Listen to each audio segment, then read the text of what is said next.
que Anne Heller. Ahora voy a Anne Heller.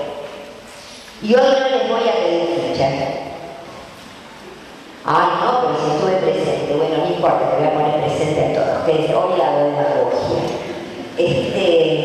Y estoy a disposición de ustedes, chicos, porque la verdad es muy rica, es muy rico el vínculo, es rico y gustoso ver cómo se va formando la gente y cómo en un momento determinado en un pasillo me dicen, Ari, mira, quiero hacer un posgrado, no sé, me orientás un poco, o estoy en la mitad de la escritura de este libro, me lo lees porque yo la verdad que ya quiero publicar algo, etcétera, etcétera, ¿no? Y estamos así. Porque la docencia tiene que ser generosidad. Bueno, ¿qué les quiero decir? Que yo fui alumna de esta señora, que ella vino una vez a la Facultad de Filosofía y Letras, y yo hice el curso de ella, y era de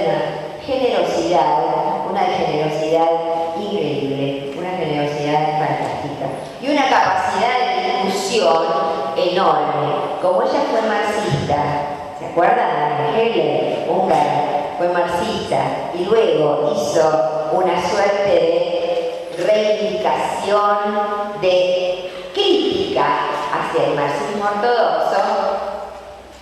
Muchos le dijeron que ella no era suficientemente materialista dialéctica.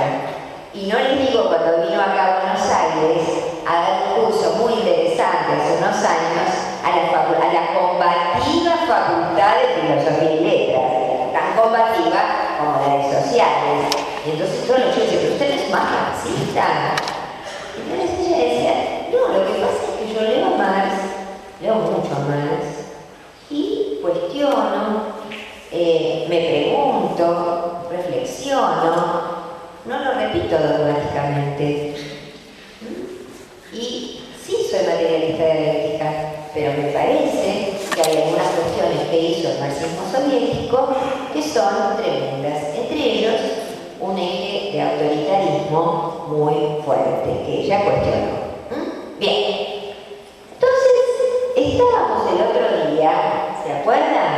Con esta idea de que es imposible salir de la contemporaneidad. ¿Se acuerdan? Es imposible, que es el deseo de encontrar un punto arquimédico afuera desde donde poder contemplar el mundo. Ni Francisco puede, ni Francisco, que está sometido a la contemporaneidad, ¿no? A lo mejor es un creyente y cree que un ser divino puede. Ahora yo les pregunto a ustedes, en la modernidad, ¿cuál fue ilusoriamente el punto arquimédico que se creyó encontrar? ¿La religión? No. ¿Sí o no? No. ¿Y qué? ¿Cuál saber? La ciencia. La ciencia, el saber científico. Se creyó por un tiempo que el punto arquimédico, o sea, el punto desde afuera, para poder comprender el mundo,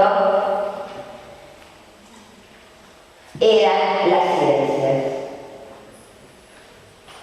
Ya en un momento donde se tenía conciencia de que la visión del presente solo permite huidas ilusorias. Y en un momento también donde se tenía conciencia que cualquier universal, o sea, cualquier principio considerado absoluto, en verdad era histórico, por lo tanto era relativo.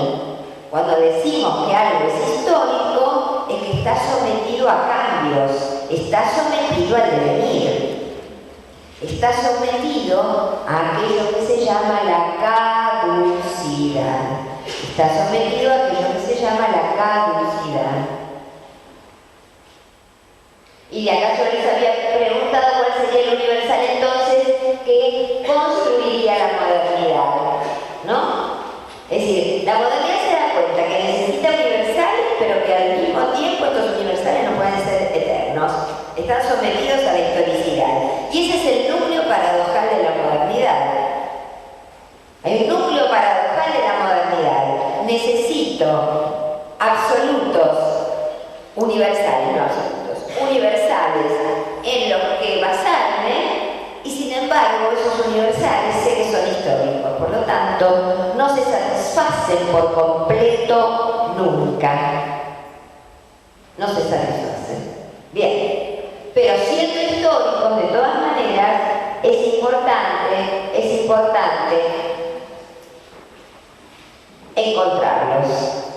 encontrar un punto arquimédico, que es Arquímedes, pobrecito, ¿no? Un punto afuera de las circunstancias. ¿Cómo lograr el punto arquimédico? ¿No? Afuera, desde donde poder contemplar el mundo. La modernidad, si bien esto es imposible, la modernidad ilusionó, creyó encontrar en las ciencias ese punto arquimédico. Creyó encontrar en las ciencias ese punto arquimédico.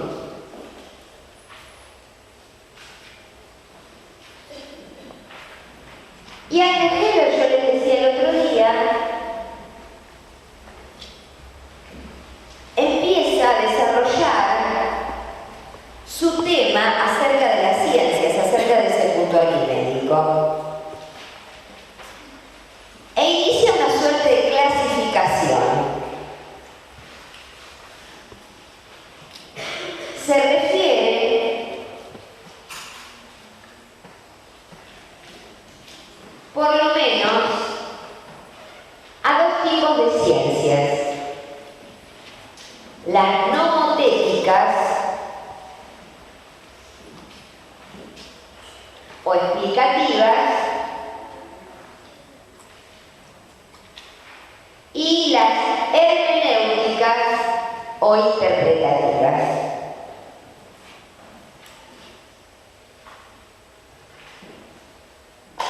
La palabra nomotético viene de nomos, y nomos quiere decir ley. Las ciencias nomotéticas son aquellas que intentan reducir los saberes a leyes.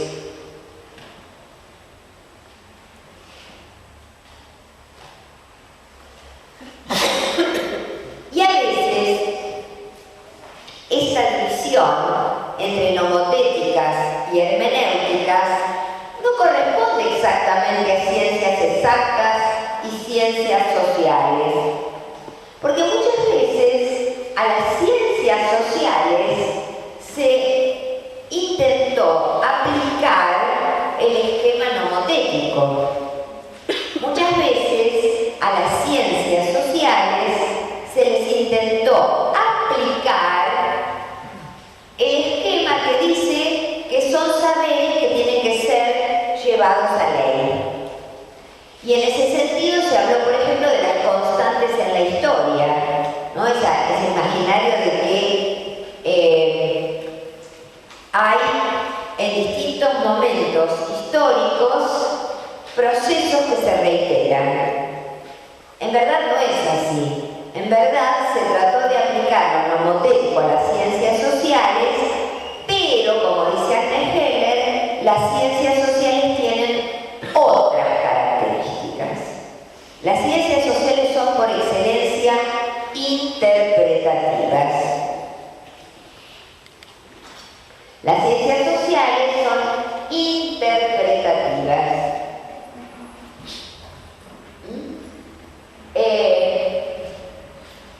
Ahora, tanto las ciencias nomotéticas o explicativas como las hermenéuticas a veces creen haber llegado al punto arquimédico y haber podido superar lo que es la circunstancia histórica. Entonces, uno puede tener una mirada nomotética o explicativa, tratando de combinar, hacer leyes, o una mirada interpretativa a lo más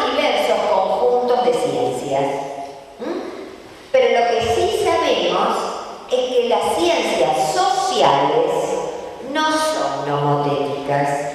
Las ciencias sociales son fundamentalmente interpretativas.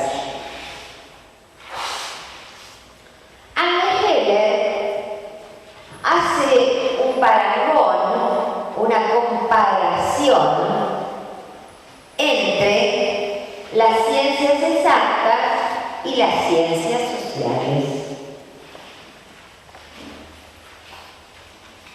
Ella dice, a ver, díganme una ciencia exacta.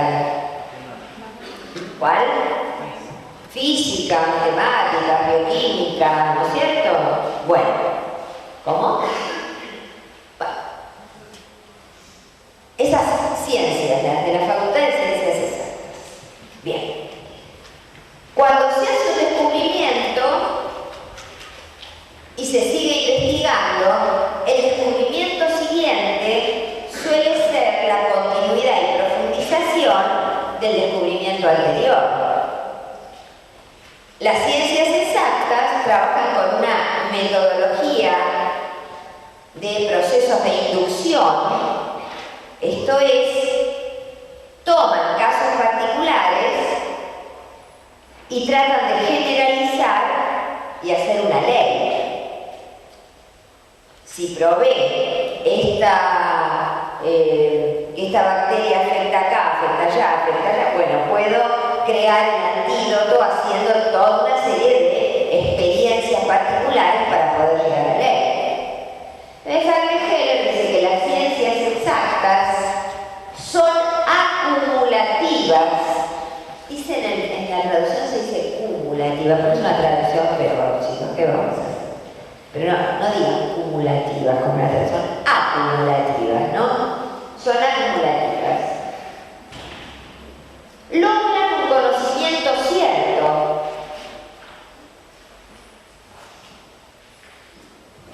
Y reducen sus hallazgos a leyes. Gracias a reducir sus hallazgos a leyes, luego se puede experimentar, se pueden producir los remedios correspondientes, se puede aportar al orden de la medicina, ¿no es cierto?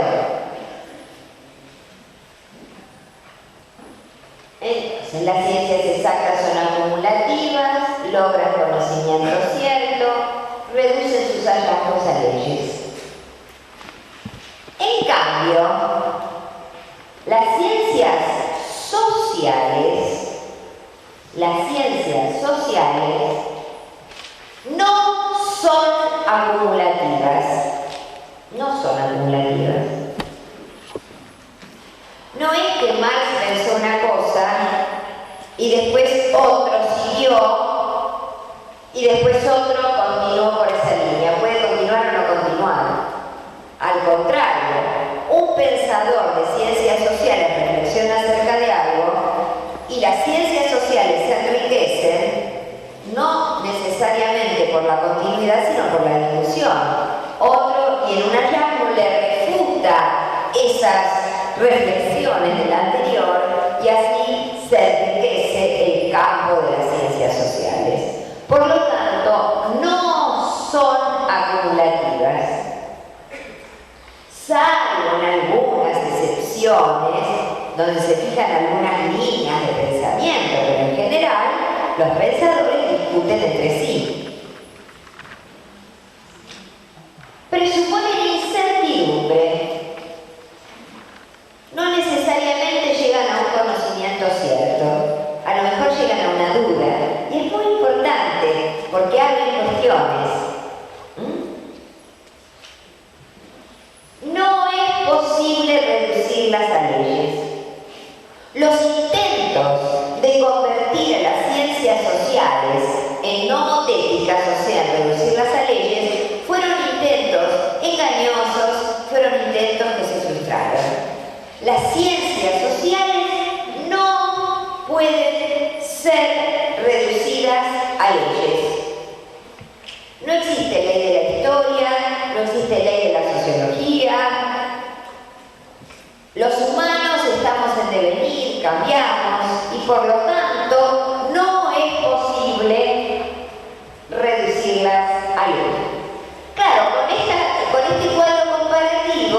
con este cuadro comparativo, uno puede llegar a decir que las ciencias sociales son más inmaduras, más jóvenes.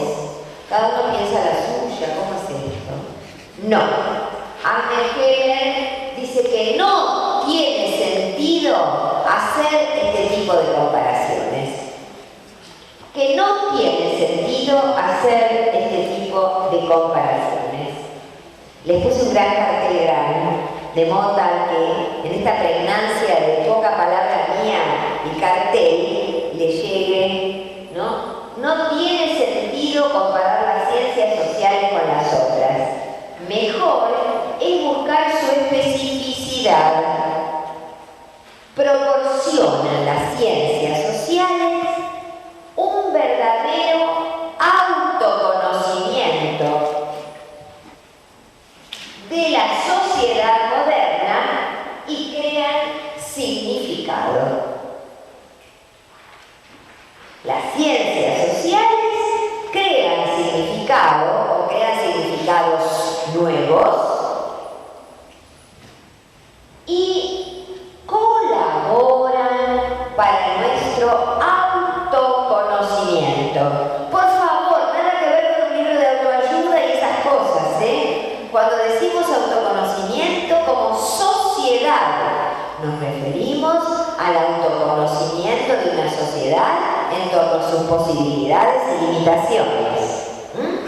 Las ciencias sociales no deben ser comparadas con las exactas. Las ciencias sociales proporcionan un verdadero autoconocimiento de la sociedad moderna y crean significado. ¿Y qué conocimiento aportaron fundamentalmente? Saber que somos seres contingentes.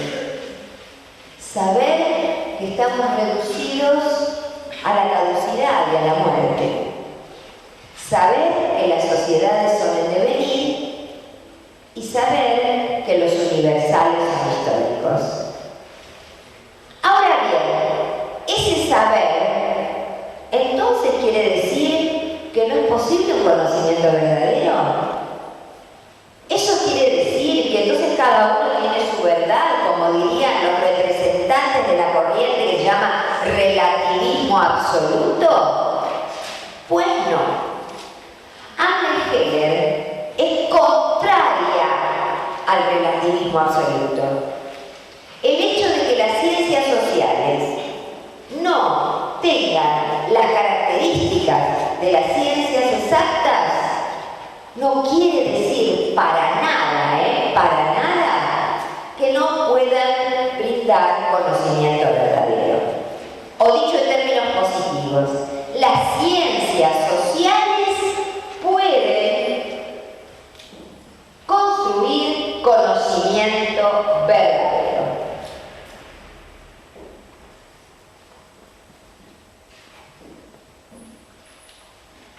Es muy importante decir esto, chicos, porque las ciencias sociales no son, a mí me parece, yo creo, voy a escribir un ensayo, no, las ciencias sociales pueden tener su metodología, ¿no? Esa diferencia, cuando habla de verdadero, cuidado, tengo que diferenciar verdad de conocimiento verdadero.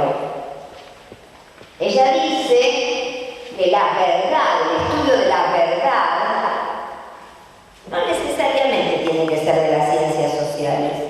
El conocimiento de la verdad, que es de la filosofía, ¿no? Y además que compromete al filósofo en su totalidad, es subjetiva.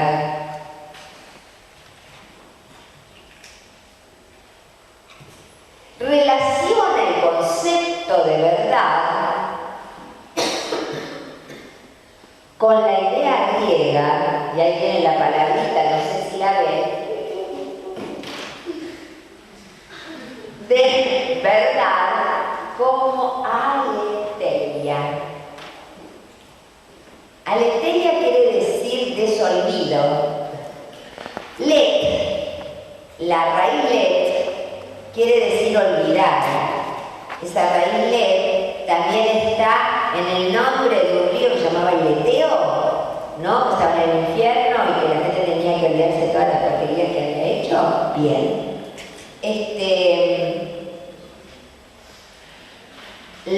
El prefijo a es contrario al olvido. El prefijo a es un prefijo que dice lo contrario, ¿no?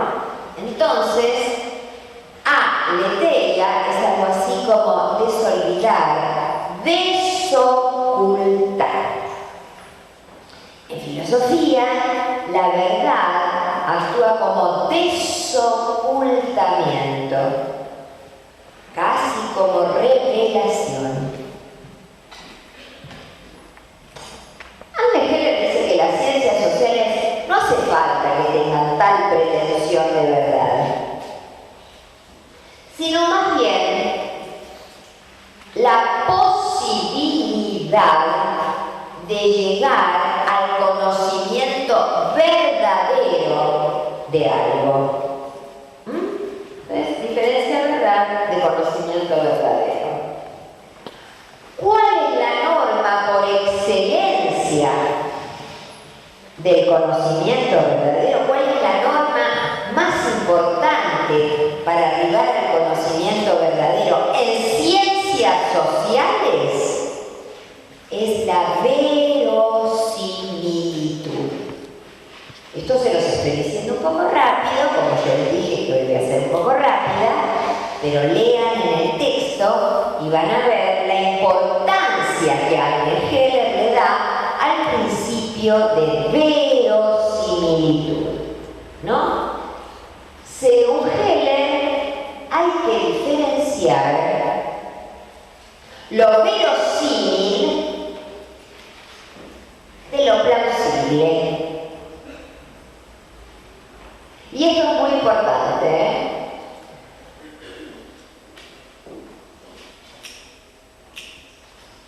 ¿Qué es algo cuando es verosímil? ¿Cómo me doy cuenta cuando algo es verosímil?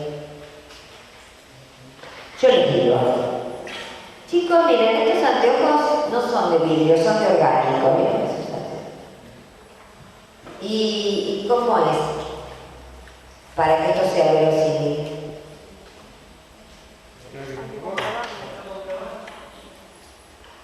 No lo voy a tirar tanto, a ver si me rompen en serio. Claro, ustedes me tienen que decir, hace verosímil esto que me afirmaste. Entonces yo les demuestro, lo tiro al piso y no se rompe, vamos a una óptica y hacen una prueba de laboratorio y se ve que es de orgánico. Se hacen una serie de pruebas que dicen que es verosímil. Si yo digo, hay muchos niños en situación de pobreza en la Argentina, para que eso deje de ser una charla espontánea y se convierta en saber de las ciencias sociales, tengo que traer algunas estadísticas, tengo que hacer estudios demográficos, no lo puedo decir porque sí. Verosímil es aquel saber al que le hemos aplicado algún criterio para su demostración, ¿no?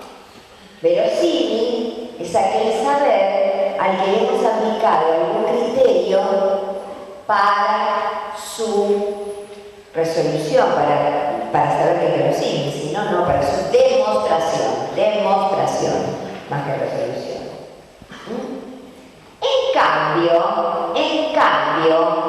lo plausible, y se los digo esto porque a veces en Heller o en las distintas comisiones de trabajos prácticos hay distintas interpretaciones. Yo soy muy democrática y admito distintas interpretaciones, pero en este caso quisiera tener más rigor. Andrés Heller sostiene que lo plausible es diferente de lo verosímil. Que lo plausible no es criterio científico científico, no es criterio de las ciencias. Lo plausible es del orden de la retórica. Lo plausible es del orden de la retórica y tiene que ver con el mundo de las creencias no reflexionadas.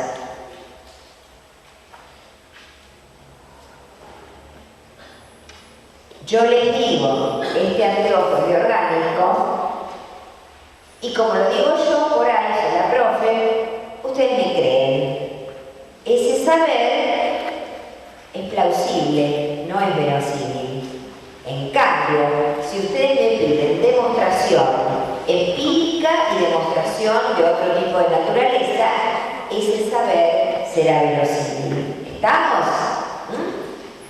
Anne Heller, a su vez, dice que cada esfera, ¿no?, de saber, cada esfera que puede... Ella se guía por un filósofo y sociólogo que se llamó Max Weber. Y Max Weber imaginaba a la modernidad dividida en esferas en la sociedad. La esfera del arte, la esfera de la ciencia, la esfera de la religión, la esfera de la política, etc. Entonces, cuando llega a la esfera de la ciencia, dice que tiene reglas y normas propias, ¿no? Las reglas y normas de lo plausible son de la retórica, no son de las ciencias sociales. Hay reglas y normas para persuadir, para hacer algo plausible que pertenecen a la retórica, no a las ciencias sociales, ¿no? Bien, entonces un principio fundamental de las ciencias sociales es el de la verosimilitud. Y con eso alejamos todo tipo de relativismo, ¿no? De la que me parece del yo creo. Hay que demostrarlo. Entonces dice, la búsqueda del conocimiento verdadero de ciencias sociales también, ella dice, es cotérmino, o sea, se parece a reconstruir, pintar, narrar, modelar, comprender, interpretar cómo ocurrió realmente o cómo funciona realmente, ¿no? Esas son las acciones, digamos así, que se llevan a cabo en términos del mundo de las ciencias sociales. Otra regla fundamental del mundo de las ciencias sociales es el respeto por el objeto de estudio, que son sujetos. Una norma fundamental, el principio fundamental, es el de la verosimilitud. Otra norma fundamental es el respeto y el diálogo con quienes son nuestro objeto de estudio, que en verdad, más que ser objeto de estudio, más que ser objetos, son sujetos, ¿no? Son sujetos. Es decir, claro, las ciencias sociales estudian la sociedad, por lo tanto estudian la producción humana, estudian a los humanos. Entonces los humanos no deben ser tratados como objetos. Otra cuestión. Pues ya sabemos que las ciencias sociales son distintas de las ciencias exactas o naturales. Ya sabemos que tienen reglas y normas propias, que ustedes van a leer en el texto y que tienen mucho más desarrollo. Anne Heller, a su vez, crea una metáfora. Dice, si no vamos a utilizar la metodología de otro tipo de saberes como son los de las ciencias exactas, ¿cómo se hace para desarrollar una investigación en ciencias sociales? Y no es que ella dé una metodología exacta, porque estaría contraria o sería contraria a lo que ella piensa de las ciencias sociales. Pero sí crea o imagina una metáfora. Esa esa metáfora es la del conocimiento nuclear y el conocimiento anular. O sea, la metáfora del núcleo y el anillo. Como si ustedes se imaginan un núcleo y un anillo alrededor. Hay distintas interpretaciones, y ustedes lo van a ver en los prácticos con respecto al núcleo y al anillo. Es como si ustedes dijeran, yo quiero estudiar algo, y ese algo nunca es totalmente la realidad. En ciencias sociales, el objeto de estudio no es el humano mismo siempre, es la reconstrucción que yo hago de ese humano. Si yo quiero estudiar los estudiantes de comunicación, por más que yo les pregunte un montón de cosas a ustedes, estoy haciendo una reconstrucción imaginada, una representación de ese objeto de estudio. Y esa representación tiene el corpus de ese objeto, lo que es ese objeto, el universo de ese objeto, más bibliografía, más elementos que me ayudan a comprender quiénes son ustedes, o sea, quién es el objeto de estudio. Por ejemplo, voy a ver cuántos alumnos se inscribieron, voy a estudiar qué alumnos hubo en otros años, voy a ver planes de estudio, todo para definir estudiantes de comunicación, o sea, el núcleo, lo que sería el corpus, lo que sería la construcción del objeto. Pero también voy a leer bibliografía ligada a la historia de los sistemas educativos en Argentina, debates en torno a la universidad, hechos por sociólogos, por filósofos, etc. Voy a leer a lo mejor películas, voy a ver la película del estudiante, ¿no? Que me dice, ¿la vieron? Sí. Hay que verla, hay que verla. Que me dice, ¿no? De qué trata la vida del estudiante, ¿no? Por eso, en el núcleo de nuestro modo de ver estaría la construcción del objeto, a través de la búsqueda de fuentes, selección de fenómenos relevantes. Y con el anillo, el discernimiento, la teoría, la comprensión a la que se llega. ¿No es cierto? Ahora bien, si yo solo estudio el núcleo sin saber que hay otros que trabajaron el tema, sin hacer historia, realmente mi resultado va a ser muy pobre. Pero si estudio mucho el anillo, todo me lleno de bibliografía, puedo olvidarme de mi objeto de estudio. Entonces, Arne Heller dice que tiene que haber frónesis, equilibrio, justicia. Equilibrio entre el núcleo y el anillo. Y ese equilibrio entre el núcleo y el anillo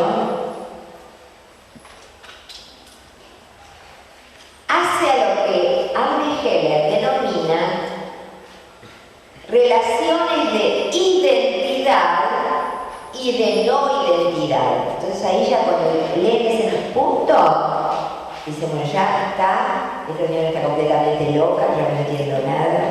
Dice que repito, que entre el núcleo y el anillo hay relaciones de identidad y relaciones de no identidad.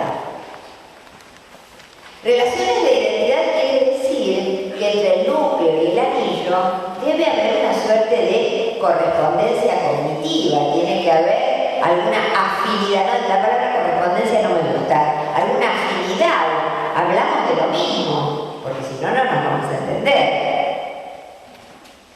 Pero también debe haber relaciones de no identidad, porque el anillo aportará elementos nuevos al conocimiento del núcleo, porque si no, hacemos lo que se llama tautología, es decir, repetir siempre lo mismo en torno a lo que ya sabemos. Si yo digo, la mesa tiene 4 patas, y ustedes la ven chocolate con la noticia, eso es hacer tautología, o peor todavía, una mesa es una mesa, el predicado dice lo mismo que el sujeto, no sirve. Supónganse que el núcleo fuera el sujeto y el predicado el anillo. Si yo digo la mesa es la mesa, núcleo y anillo tienen una identidad absoluta, pero no me sirve para nada, porque no aporté nuevos conocimientos. En cambio, si yo digo la silla, la silla es amarilla, tiene tal cosa, ahí puedo ver que esa silla corresponde al estilo Bauhaus, estético, es minimalista y no sé qué más, entonces yo le estoy aportando a silla elementos. Pero si le aporto tanto que ya me olvido de que estoy hablando de la silla y hablo de cualquier otra cosa, tampoco sirve. Entre el núcleo y el anillo hay relaciones de identidad y identidad. Y lo importante de todo esto es la cuestión de la frónesis o equilibrio entre el núcleo y el anillo. Entonces, ya estuvimos viendo definiciones en torno a las ciencias sociales. Estuvimos viendo que son diferentes de las ciencias exactas. Estuvimos viendo que tienen principios las ciencias sociales. Estuvimos viendo que esos principios son fundamentalmente el de verosimilitud y el de respeto por el otro, ¿no es cierto? Que también Heller desarrolla como una suerte, no es una metodología, pero es una aproximación metafórica a modos de comprender las ciencias sociales, a modos de comprender las ciencias sociales. Y acá voy a tres cuestiones que van a ser las últimas que vamos a dar, porque yo les dije que estoy tomando tópicos. Cada una de las cosas que les dije hoy, a lo mejor es una parte, un subcapítulo del capítulo, ¿entienden? Pero yo les estoy dando los datos fundamentales que no quiero que se olviden. ¿Estamos? Bien. Si me llegan a decir que las ciencias sociales son las hermanas menores e inmaduras de las exactas, afuera. Si me llegan a decir que aportan significaciones nuevas y ayudan al autoconocimiento, no al libro de autoayuda, muy bien, seguimos. Que además tiene una metodología, que Agnes Heller es muy crítica del tema de la idea del relativismo absoluto. Ella, con criticar a las exactas, eso no quiere decir que las sociales no sean ciencias. Ella piensa que las sociales son ciencias que tienen otras características. En este camino, Agnes Heller hace una diferencia entre tres conceptos. Y esto lo hace como en tres capítulos. Yo se los estoy diciendo así, muy elemental, ¿no? La ciencia social es una subesfera cultural que aspira a entender la sociedad. Para ello corresponde diferenciar, explicar, comprender e interpretar. Y esto les digo sinceramente, yo lo uso con los alumnos cuando tienen que hacer las tesinas o cuando tienen que hacer hasta las tesis de doctorado, porque ordena, porque sirve, van a ver que sirve. Ella diferencia, explicar, comprender e interpretar. A explicar lo entiende casi, les diría yo, en sentido etimológico. ¿Qué quiere decir en sentido etimológico? Explicare en latín quería decir desplegar. Hacer la parte del análisis, hacer la analítica de algo. Si yo estoy estudiándolos a ustedes, un modo de hacer la analítica es decir, bueno, que corresponden a, son de tal edad, provienen de tales barrios, digamos, es cuando uno despliega todo el análisis. Vieron que a veces parece como que uno está está descuartizando el objeto, ¿no? Eso es hacer desplegar la analítica. Explicar es desplegar la analítica. En cambio, cuando trato de comprender significa conocer las reglas del juego. Algo que está más allá de lo superficial. Los intercambios, las transacciones. Yo les pongo acá el ejemplo de los silencios en la cultura andina, ¿no? Si yo quiero comprender esa cultura, claro, yo hablo con un boliviano, no me habla nada. Digo, oh, yo no, chamullera de acá porteña, que me voy al altiplano y quiero hablar. La persona se me queda mirando y está en silencio. Y yo, con mis prejuicios, digo, ay, no habla, qué bárbaro, no sé qué, no estoy entendiendo nada. Para la comprensión del otro cultural, tengo que saber cuáles son sus reglas de juego. ¿Se acuerdan cuando nosotros hicimos lo de las experiencias de comunicación y vimos el tema de la feria y sabíamos que un dato fundamental en determinadas ferias es el regateo? Eso es comprender el fenómeno, ¿no? Saber las reglas de juego, ¿no? La comprensión, dice Heller, es relacional, ¿no? Tiene que ver con las actitudes del otro. Entonces, comprender es saber las reglas de juego de una cultura y también saber que es relacional. Y por último, no, y esto es importante, saber que toda comprensión también puede ser histórica y que puede conllevar malentendidos.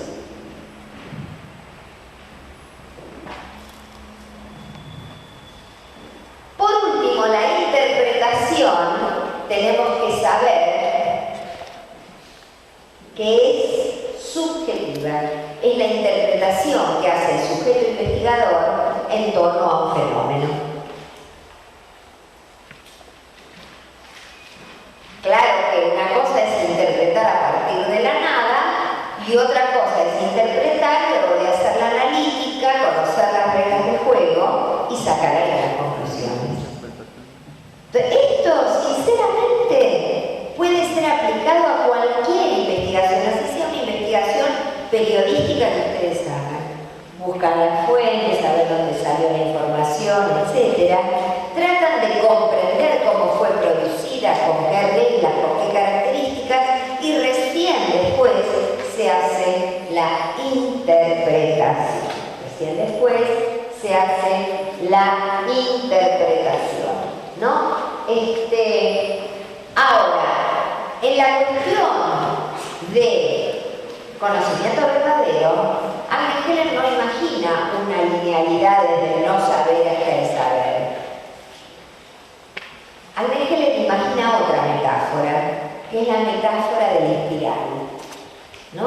Que va a tener sus momentos de conocimiento y sus momentos de opacidades. Pero esa espiral hay que seguirla. Porque el valor del conocimiento verdadero en ciencias sociales muchas veces no está tanto en la meta a la que se llegue, sino en el proceso que se ha realizado. No está tanto en la meta a la que se llegue, sino en el proceso social conjunto que se ha llevado a cabo, ¿no es cierto? Y en ese sentido,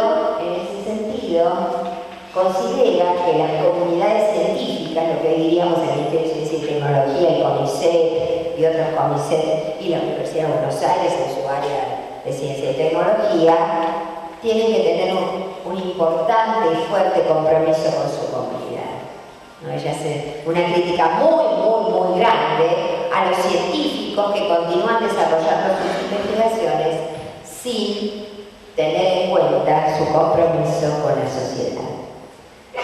Por eso, en este recorrido tan rápido que estamos haciendo por Arne Heller, hay unas frases finales de su ensayo que son importantísimas. Ella dice: si la sociedad moderna,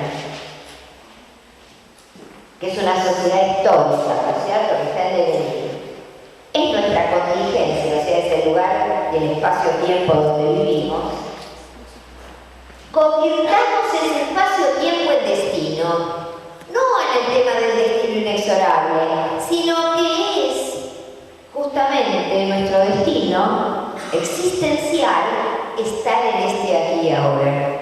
Y si estamos en este aquí y ahora, hagamos por nuestra sociedad lo mejor que creamos posible, ¿no? Entonces hay una apelación al compromiso del cientista social con su realidad. Si no podemos salir de nuestro tiempo, hagamos por este tiempo y en este tiempo lo mejor que podamos, no para satisfacción individual solamente, sino para que nuestra sociedad sea lo mejor que hayamos podido alcanzar. En ese sentido, chicos, me parecía que justamente poner los puntos, estar de protesta y saber de alguna manera que estas luchas que llevamos a cabo es porque intentamos que esto sea lo mejorcito que podemos alcanzar, me parece que es coherente con el pensamiento de Arne Heller.